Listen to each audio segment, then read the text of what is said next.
새해 복 많이 받으십시오. 이 말씀 속에는 굉장히 거리가 있는 그런 인사 같습니다. 왜냐하면 벌써 한 달이 지났는데 제가 여러분에게 새해 복 많이 받으라고 되면은 저 이상한 분이 아닌가 이렇게 생각할 줄 모릅니다. 특별히 우리 장로님들과 같이 은혜한 가운데서 오늘 신년 감사 예배를 드린 이유 가운데 제가 기도한 가운데 정한 것은 코로나19 때문에 한 번도 거르지 않았던 송구 영신 예배가 드리지 못했습니다. 그리고 예배의 문이 닫혔던 부분들. 오늘 저와 여러분들이 대면 예배를 드리면서 마음에 새길 내용은 바로 하나님의 은혜가 얼마나 소중한가를 마음에 새기면서 이번 주간이 고유명절 설날입니다. 여러분, 설날의 가장 의미 있는 부분은 나이가 한 살 더 먹는 부분이죠. 그래서 떡국 한 그 먹음으로 우리의 문화에서는 설을 이렇게 나누는 부분들. 각 나라마다 명절이 여러 가지 의미가 있지만은 우리나라에서는 정말 떡국을 먹고 함께 즐기고 그리고 어른들을 향하여 인사를 드린 날이 설날입니다. 언제까지 인사를 들으냐? 보름달이 큰 대보름날까지 내 이웃의 어른들을 섬기며 인사하는 것이 새 인사입니다. 저는 오늘 로마서 내용을 굉장히 의미가 있는 말씀이 많은데 이 8장 주제를 가지고 말씀을 묵상한 가운데 지난주는 어떤 말씀 들으면 당신의 건강합니까? 당신은 건강합니까? 오늘 말씀을 묵상한 가운데 참 제목 잡기가 굉장히 힘들었습니다. 교회 나와서 묵상 기도도 하고 또 집에서도 말씀 준비하면서 제목을 어떻게 할 것인가? 한 달이 지나서 신년 감사 예배를 드리면서 어떤 말을 했으면 참 좋겠는가? 그래서 이 본문은 2주 전에 이미 나왔는데 제목을 생각하다가 당신의 그리스도입니까? 당신은 그리스도입니까? 라는 그런 주제로 나에게 묻습니다. 당신은 예수 믿는 사람입니까? 당신은 하나님의 자녀입니까? 당신은 크리스찬입니까? 새해 벽두부터 이름도 알고 싶고 직업도 알고 싶고 사업장에 돌아간 것도 묻고 싶지만은 우리의 삶 가운데 자신에게 질문할 때 나는 진정 크리스찬인가? 하나님의 자녀인가?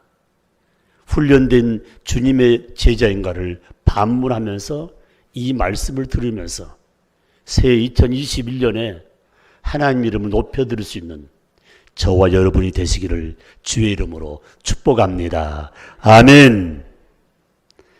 그렇다면은 여러분 이제 코로나19 때문에 자유롭게 활동할 수는 없지만은 여러분 우리의 삶 가운데서 어떤 사업장이 됐든 직장이 됐든 어떤 누구를 만나서 돼야 하든 상대방이 하나님을 믿나 믿지 않는가는 여러 가지로는 볼 수가 있는데 음식점에서 음식 앞에 감사의 기도를 하면 우리 크리스찬하지 않습니까? 그리고 언어를 쓰는 가운데 여러 언어 가운데서 이분은 하나님 믿는 자구나 이렇게 어떤 그 선입감적으로 표현할 부분이 있지만은 진정으로 이 사람이 크리스찬인가 참된 신앙인가 그걸 어떻게 구분하면서 삶을 살겠는가? 저분 보니까 장로님이시고 권사님이고 집사님이시고 저분이 목사님이신데 상당히 볼 때 있지 않습니까? 그러면 여러분 스스로 수십 년 동안 신앙생활을 하면서 나 자신을 내가 반문할 때 나는 진정으로 참된 크리스찬인가? 당신은 그리스도인입니까? 나에게 방문할 때 답이 뭡니까? 아멘입니다. 아닙니다. 당당하게 말할 수 있겠는가? 코로나19 때문에 그렇지 않습니까? 다른 사람은 그만두더라도 내 스스로가 이 질문 앞에 정확히 대답할 줄 알아야 됩니다. 정확히 대답할 줄 알아야 돼요. 그렇다면은 성경이 말하고 있는 당신은 크리스찬입니까? 진정한 그리스도입니까? 묻는 앞에는 여러 방편으로 대답할 수 있지만 세 가지를 꼭 집어서 말씀할 수 있습니다. 오늘 말씀 9절 말씀 읽으십시오. 만일 너희 속에 하나님의 영이 거하지 아니하면 너희가 육신에 있지 아니하고 영에 있나니 누구든지 그리스도의 영이 없으면 그리스도의 사람이 아니라. 아하, 이 말씀. 그리스도의 영이 있어야만이 참된 크리스찬, 진정한 그리스도의 말씀하고 있습니다. 그 영이 뭡니까? 성경 분명히 말씀하고 있습니다. 누구든지 그리스도의 영이 없으면 참된 신자가 아니란 말이에요. 영이 뭡니까? 바로 성경은 방을 성령이라고 표현합니다. 그리스도의 영이 없으면, 성령이 없으면 진짜 예수님이 아는 것이죠. 그러면 저와 여러분이 이 질문 앞에서 여러분 나는 성령으로 충만하고 있습니다. 성령의 영으로 가득 차 있습니다. 대답할 수 있다면 애매모호할 사람이 있을 것이에요. 글쎄 성령 받은 것 같기도 하고 성령이 충만한 것 같기도 하고 안 그런 것 같기도 하고 맨날 남편하고 싸우고 애들하고 막 하는데 지지고 볶고 그런데 어떻게 내가 뭐 성령 충만한 사람인가? 자기 스스로가 비하하는 그런 부분도 나타날 수 있는 부분이죠. 명심할 게 뭡니까? 그리스도의 영이 있는 사람은 세 가지예요. 첫째는 뭡니까? 주의 뜻대로 살려고 몸부림칩니다. 이 주의 영이 있는 사람입니다. 또 하나가 있습니다, 여러분요. 육체의 소욕을 절제할 줄 압니다. 여러분, 우리 삶 가운데 싸우고 고소고발한 이유가 뭘까? 궁극적으로 가만히 보세요. 욕심 때문에, 육신의 소욕 때문에 일어나는 부분입니다. 또 하나가 있습니다, 여러분. 충성하십니까? 충성하면 그리스도 영이 있는 부분이요. 죽도록 충성하라. 그리하면 생명의 멸류관을 주겠다는 말씀인데 아무나 충성이 아닙니다. 그리스도 영이, 성령 영이 사로잡을 때에 충성한 부분이요. 굉장히 의미가 있습니다. 그런데 여기 주의 뜻을 분별하고 육체의 소욕을 절제하고 충성하는 자를 한 단어로 딱 묶은다면 지혜로운 자입니다. 호크마지게. 미련한 자는 하나님 뜻을 분별할 줄 몰라요. 미련한 자는 욕심 부릅니다. 미련한 자는 나태합니다. 그러므로 성령의 영으로 충만한 자를 가리켜서 그리스도의 내 안에 거한 자를 가리켜서 하나님의 사람, 참된 크리스찬이라고 분명히 성경은 우리에게 말씀해 주고 있습니다. 그래서 에베소 5장 18절 말씀에 에베소 교회를 향하여 사도 바울이 강력하게 주는 메시지 하나가 있는데 세상 술에 취하지 말고 성령으로 충만하라. 아멘 아멘. 세상 술이 뭡니까 이게? 세상 것 때문에 영이 죽어서는 안 된다는 것이죠. 그래서 우리가 삶을 사는 가운데 날마다 성령으로 메인받고 충만하기 위해서 기도하고 말씀을 의지하고 코로나19 때문에 힘든 가운데도 성전 중심으로 모여든 삶이라고 말씀을 들을 수가 있습니다. 덧붙여 말씀하기를 요한복음 3장 5절 말씀에 누구든지 물과 성령으로 거듭나지 아니하면 하나님 나라에 갈 수가 없느니라. 여기 말씀 속 참 중요한 부분이 있어요. 그리스도인이 아니면 참된 크리스찬이 되지 않으면 하나님 나라에 들어갈 수가 없다. 그런데 이 말씀 속에는 바로 성령과 물과 성령으로 거듭나는 이 부분, 바로 제3 받아라는 것이죠. 인생 삶 가운데 가장 듣기 싫은 말씀이 뭔지 아세요? 회개하라. 이걸 좋게 듣는 사람이 많지가 않아요. 회개의 복음, 회개의 메시지. 오늘 저와 여러분이 하나님의 영적인 축복과 육의 축복을 원한다면은 바로 이 회개라는 단어를 항상 가슴에 안고 사는 부분이요. 회개하라. 천국이 가까우니라. 그래서 이 죄사함을 받은 다음에 나타나는 부분입니까? 가장 큰 의미 뭡니까? 하나님 나라에 입성할 수 있는 길이 열리는 부분이죠. 죄사함 받으면 성령이 임합니다. 성령이 임하면 자유답게 삶을 살면서 하나님께 영광 돌리다가 주 앞에 선다는 사실, 굉장히 의미가 있습니다. 뿐만 아니라 고린도서 12장 3절 말씀에 누구든지 성령으로 말미암지 않고는 예수를 주라 시인할 수가 없다. 여러분, 당당하게 나는 예수 믿습니다. 나는 어느 교회를 섬기고 있습니다. 나는 이런 일로 봉사하고 있습니다. 당당하게. 왜 당당하지 못합니까? 혹시 내가 허물 있고 상대의 결례를 이겼다면 용서를 구하고, 참 그래도 내가 잘못했다고. 삭개오가 예수 만난 후 뭐라 했습니까? 내가 토색한 것이 있으면 4배로 갚겠습니다. 잘못했습니다.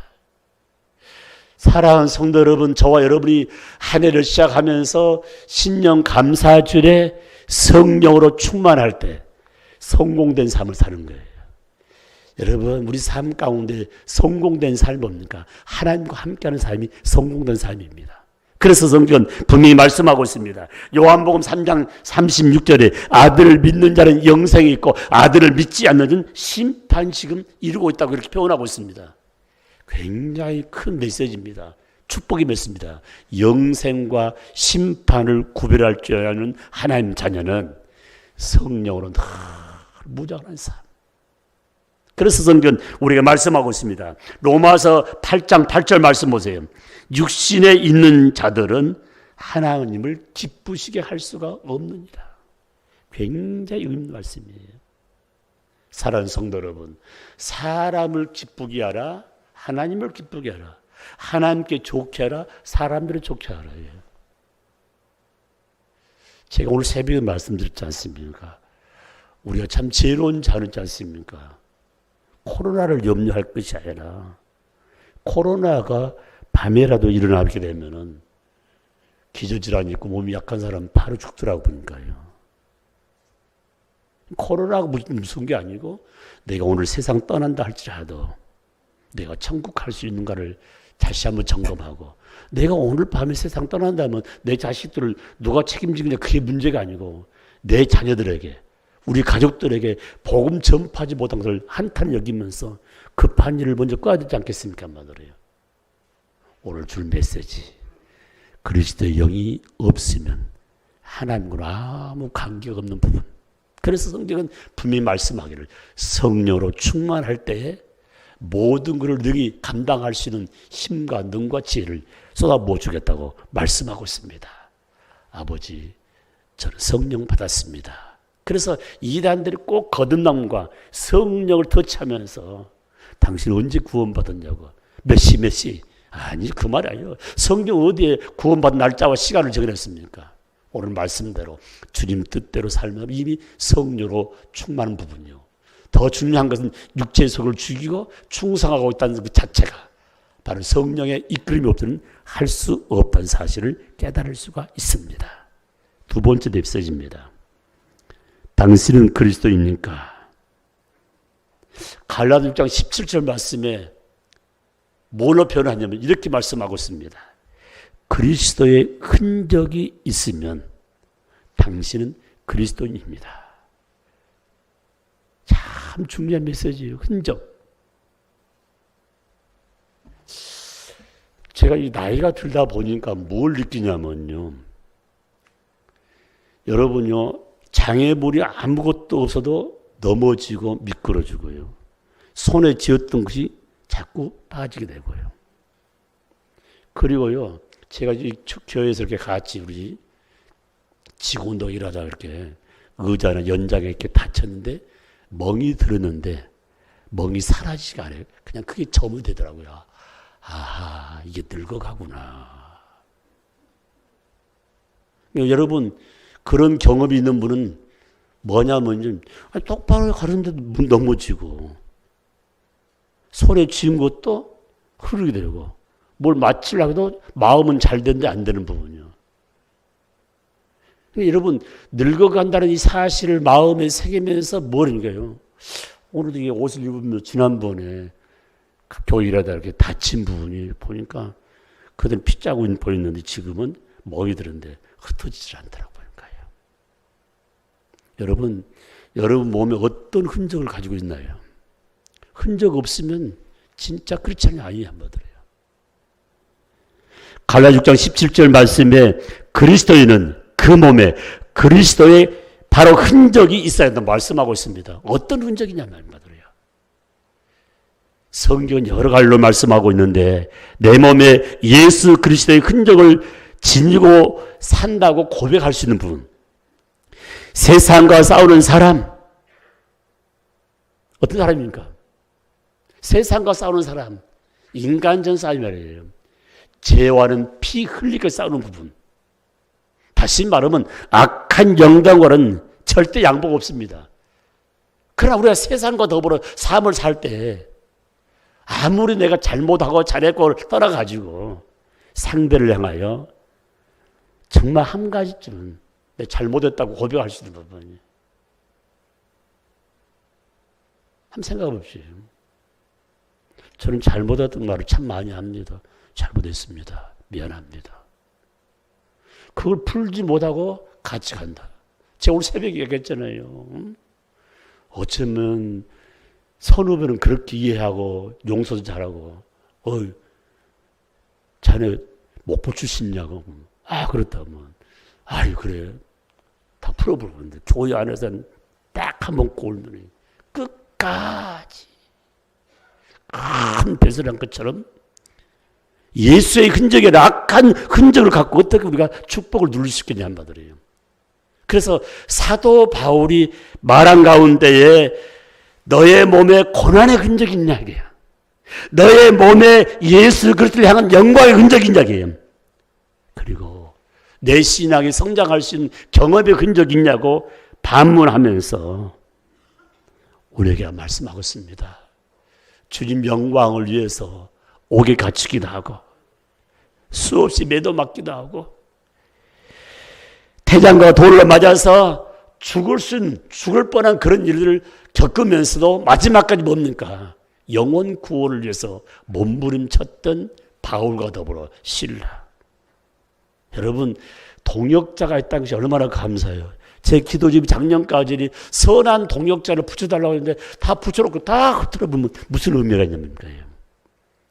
여러분 인간의 삶 가운데는 10가지 잘 중에서 한 가지만 뭐든 막 끌어내리는데 하나님은 1000가지 10,000가지 중에 하나만 잘해도 하나는 보듬어주고 잘했다 칭찬하는 부분들.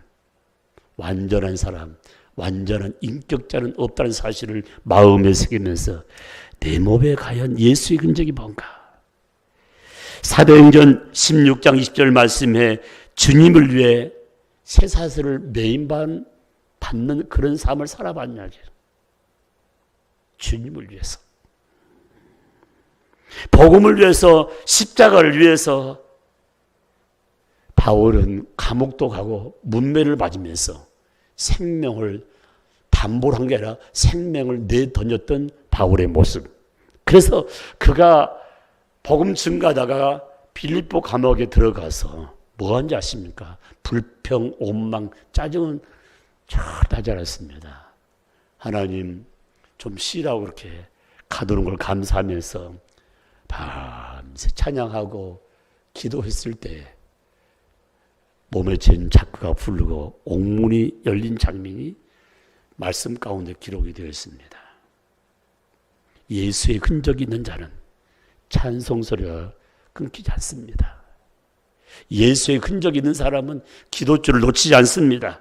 그래서 성경은 분명히 말씀하기를 갈라디아 6장 10절 말씀에 그리스도를 위해서 나의 몸에 우리 몸에 흔적이 무엇인가를 마음에 새길 때 감사할 수 있어요. 찬양할 수 있어요. 무릎을 꿇을 수 있습니다. 이게 뭡니까? 다른 말로 표현하면 형제들아 예수 그리스도의 은혜가 너의 심령에 넘칠지어다. 그래서 여러분들이 주중에 열심히 일한 가운데 특별히 주일날 와서 은혜 받기 위해서 기도를 준비하면서 오늘 드릴 말씀이 내 마음 중심에 잘 간직되기를 원합니다. 내 마음에 은혜가 넘치는 삶은 오늘 내 마음속에 주님의 영광을 위해서 예수의 흔적을 갖지 않으면 안 된다는 것이죠. 나의 자존감 때문에 수많은 사람이 울고 상처를 받고 교회를 등 돌린 사람이 너무 많다는 사실을 마음을 새기면서 새해 벽두에 아버지 내 마음에 예수의 흔적을 갖고 삶을 삶으로 하나님의 이름을 높여드리기를 원합니다. 아멘. 마지막 세 번째 내용입니다. 당신은 그리스도인입니까? 당신은 진정 크리스찬입니까? 빌립보서 2장 5절 말씀에 그리스도는 그리스도의 마음을 가진 자라고 말씀하고 있습니다. 너희 안에 이 마음을 품어라. 곧 예수 그리스도의 마음이지. 그러니까 예수의 마음을 가진 자들이 뭡니까? 참 크리스찬이라는 게 진짜 예수적이라는 거예요. 목사를 할지라도 예수의 마음을 갖지 못하면 진정한 목자라고 말할 수 없다는 것이죠. 그러면 성경에는 예수님의 마음에 대해 쭉 말씀하고 있어요. 빌립보서 2장 8절 말씀 보니까 그리스도의 마음은 순종하는 마음이다. 근데 이 순종한 마음 쭉 보니까요, 십자가에 죽는 거예요. 보니까 십자가에 죽으라 하게. 그런데 십자가에 죽느라는 그 말씀 속에서 예수님은 복종하고 아멘했더라고요. 여러분 지금 저와 여러분이 지금 하나님 메시지 임한 거 너 죽어라 하면은 네 알았습니다. 아멘입니다. 그럴 분이 몇 분이 있겠는가. 제 말씀 묵상하면서요. 죽음까지 순종했다. 어쩌면 인간편에 볼 때는 어리석은 사람이요. 아니 자기를 죽이는 사람, 자기를 죽겠다고 이렇게 내놓은 그 다들은 바보요 정신질환이 아닌가. 그렇게 표현할 수 있지 않겠습니까?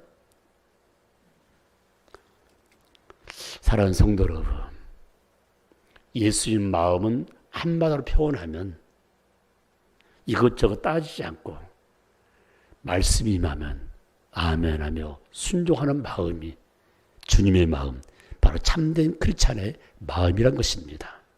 또 하나가 있습니다, 여러분요. 빌립보서 2장 2절 말씀 보니까 예수님의 마음은 일치하는 마음이더라고요. 이 말은 뭐냐면 공동체를 위해서 하나가 되는 마음. 여러분 가족 안에서 한 마음이 안 되는데 박씨, 이씨, 최씨, 김씨 뭐 수많은 성가가 많고 수많은 성격 다혈질에다가 그리고 좀 천체하는 여러 파트가 다 어울리고 생활 환경 다 달라요. 이걸 하나로 묶을 수 있는 게 뭘까요? 말씀이죠. 하나로 묶을 수 있는 게 뭡니까? 십자가죠.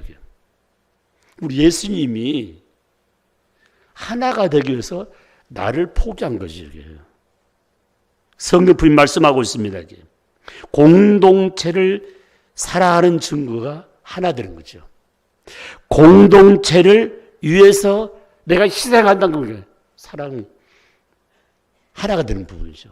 그러니까 우리 삶 가운데 가정이 하나 되고 직장이 하나 되고 교회 하나가 되는 부분은 여러 의미가 있지만 특별히 교회란 동네는 교회란 공동체는 말씀이 중심이요 십자가 중심이요 예수 중심인 부분이요. 목사님도 예수님, 장로님도 예수님, 기도하는 권사님도 예수님, 저 어린 10년도 예수 중심이 될 때 모든 성격, 모든 환경 다 내놓을 수 있는 부분이죠. 바로 예수님의 마음을 가진 자가 바로 참된 크리스찬이다.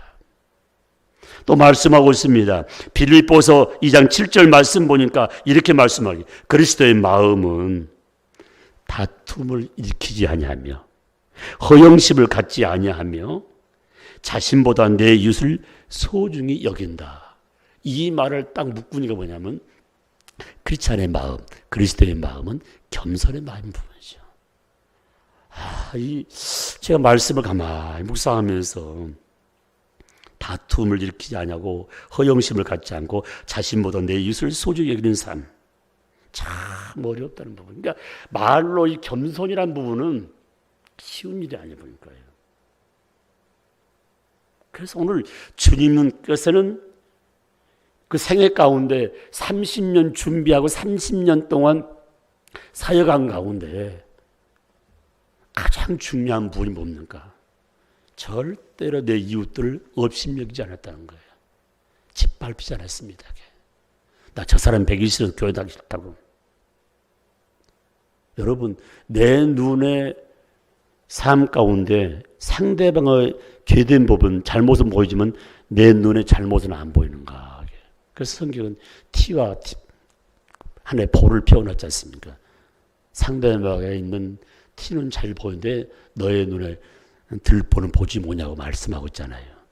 그래서 오늘 저와 여러분들이 이 말씀을 들으면서 새해 정말 겸손의 삶을 실제로 적용하기 위해서는 여기 말씀은 다툼의 삶, 허영된 삶, 내 이웃을 내 자신보다 무언가를 소중히 여길 수 있는 그런 마음의 자세가 하나씩 하나씩 다듬어가는 부분들. 그래서 성경은 분명히 말씀하고 있습니다. 겸손할 때, 다시 말하면 여기 말씀 자신보다 내 이웃을 소중히 여기는 삶이 될 때 나타나는 현상이 뭐냐? 내 이웃을 향하여 진정한 용서를 할 수 있다는 것이죠. 너희가 땅에 매이면 하늘에 매일 것이요 땅에서 풀리면 너희가 기도한 대로 응답되어진다고 이렇게 말씀하고 있습니다. 그래서 성경은 용서란 마음을 참 소중한 부분이에요. 용서하게 되게 되면은 그 밑받침에 사랑의 꽃이 피게 되어 있다 했어요. 용서할 때 사랑이 나타난 거죠. 용서할 때 나타나는 뭡니까? 그를 향해서 다시금 희생할 수 있는 밑받침이 된다고 성경은 가르치고 있습니다. 그러므로 주님께서 용서하는 마음 속에서 참 큰 의미는 세 가지인데요. 용서하면 하나님 축복해 주는데 어떤 축복인가? 여러분, 용서한 자에게 마음이 평안해져요. 상대방과 껄끄러운 가운데 있으면요, 웃음이 안 나옵니다. 가정도 마찬가지예요. 여러분, 우리가 정말 못 배우고 못 먹었을 때는 그렇게 가정이 행복했어요. 행복이 뭡니까? 100년 해로한 것. 이혼이라는 단어가 별로 없었는데 조금 나아지고 조금 배우다 보니까 별 사건 가지고 가정을 나눠버린 악한 영들이 나타나는 현상들. 사랑하는 성도 여러분, 다시 한번 우리 삶 가운데 악한 영들이 나에게, 우리 가정에게, 우리 자녀들에게 임하지 않기 위해서 보듬을 수 있는 부분, 용서하다 보면 어떠냐입니까?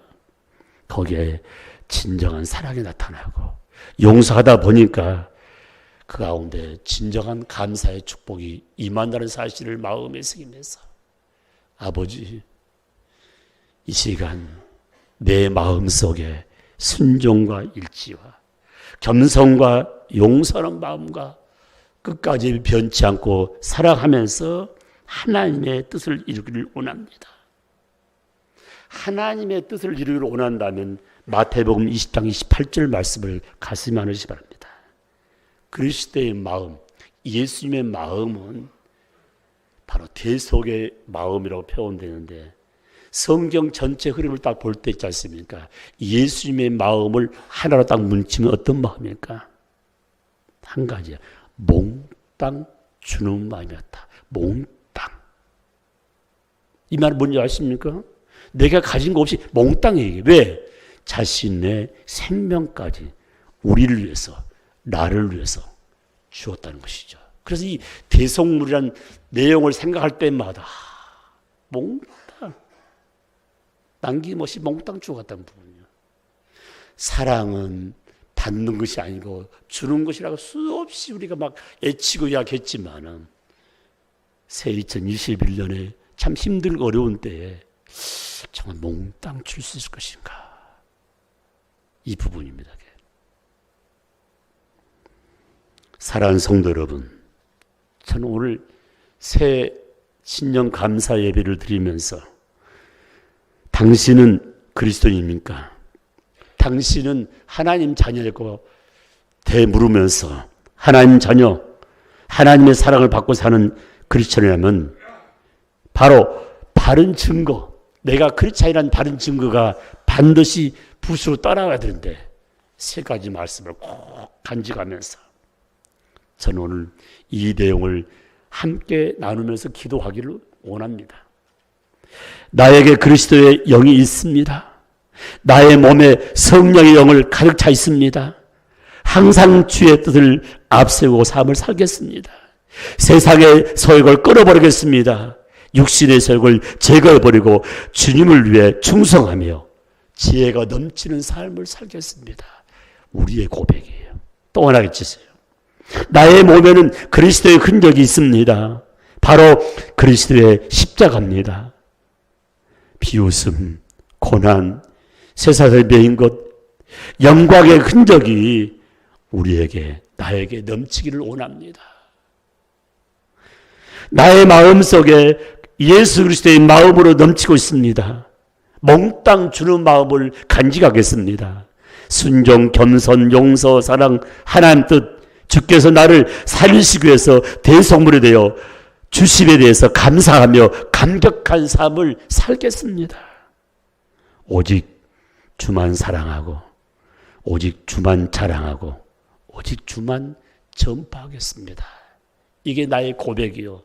2021년에 내가 앞장서서 일할 하나님의 신실한 사역자라는 사실을 마음에 새기면서 우리 이 말씀을 마음에 새기며 영광 돌리면서 승리의 삶이 꼭 되시기를 주의 이름으로 축복합니다. 축복합니다. 아멘. 여러분 오늘 여러분 가족들이 모여서 예배도 드리시고 그리고 오늘 주신 메시지를 유튜브에 들어가서 목포 영락교 치시면은 TV에 크게 나옵니다. 말씀 듣고 우리 함께 2021년에는 진정한 크리스찬으로서 주님의 참된 제자로서 자녀로서 성공된 삶을 살려고 여러분들이 함께 나누면서 가족의 참다운 기도가 넘치기를 주의 이름으로 축복합니다. 아멘. 우리 양손을 말씀의 손을 딱 얹으시고 제가 축복 기도합니다. 아버지, 오늘도 귀한 말씀 주심을 감사합니다. 당신은 그리스도입니까? 당신은 하나님의 자녀입니까? 당신은 주님의 참된 제자입니까? 묻고 있습니다. 예수 그리스도의 영이 있어야 참된 제자, 참된 크리스찬, 참된 자녀라고 말씀하고 있습니다. 그리스도의 영이 있는 사람은 주의 뜻대로 살려고 몸부림칩니다. 그리스도의 영이 있는 사람은 육체의 소욕을 따르지 않는다고 했습니다. 그리고 하나님이 맡겨신 일에 충성한다고 했습니다. 이런 자를 가리켜서 지혜로운 자요, 이런 자를 가리켜서 하나님 이름을 높여드리는 자라고 말씀하고 있사오니 아버지 한 시간 그리스도 영 성령으로 충만한 복된 내가 되므로 어디서나 나는 크리스찬이라는 자부심을 갖고 예수 그리스도를 증거하는 복된 삶을 살기를 원합니다. 아버지, 우리 몸에는 예수의 흔적을 갖기를 원한데 예수 그리스도의 흔적이 있는 자를 가리켜서 참된 크리스찬을 말씀하고 있사오니 아버지 한 시간 고난의 흔적 예수 때문에 영광의 흔적 예수 때문에 여러 가지 경험의 흔적 예수 때문에 아버지 매맞은 흔적도 예수 때문에 아버지 이 시간 예수의 흔적이 내 몸 구석구석에 임하기를 원합니다. 내 아버지 한 시간도 이 몸을 다시 한번 살펴보면서 아버지 예수 그리스도의 은혜가 우리의 마음속에 항상 넘침으로 감사하고 찬양하고 하나님 이름을 높여드리는 삶을 살기를 원합니다. 내 아버지 한 시간도 너희 안에 이 마음을 품으라 곧 그리스도 예수의 마음이라고 말씀하시면서 참다운 크리스찬은 예수의 마음을 가진다고 말씀했사오니 순종하게 하시고 하나 되게 하시고 겸손 가운데 용서하게 하시고 진정한 사랑을 나누며 하나님 뜻을 이루게 하시고 주님의 대속의 마음을 간직함으로 2021년 아버지 내 이웃을 향하여 몽땅 줄 수 있는 마음의 여유를 갖고 달려가기를 원합니다. 우리 영락의 온 식구들이 코로나19 때문에 너무 힘들지만은 오늘 참다운 마음 흔적과 더불어 영으로 충만한 가운데 하나님께로 영광이요 우리에게 진정한 축복을 나눌 수 있도록 주님이 이끌어 주옵소서. 예수님의 이름으로 감사하며 축복 기도하옵나이다. 아멘.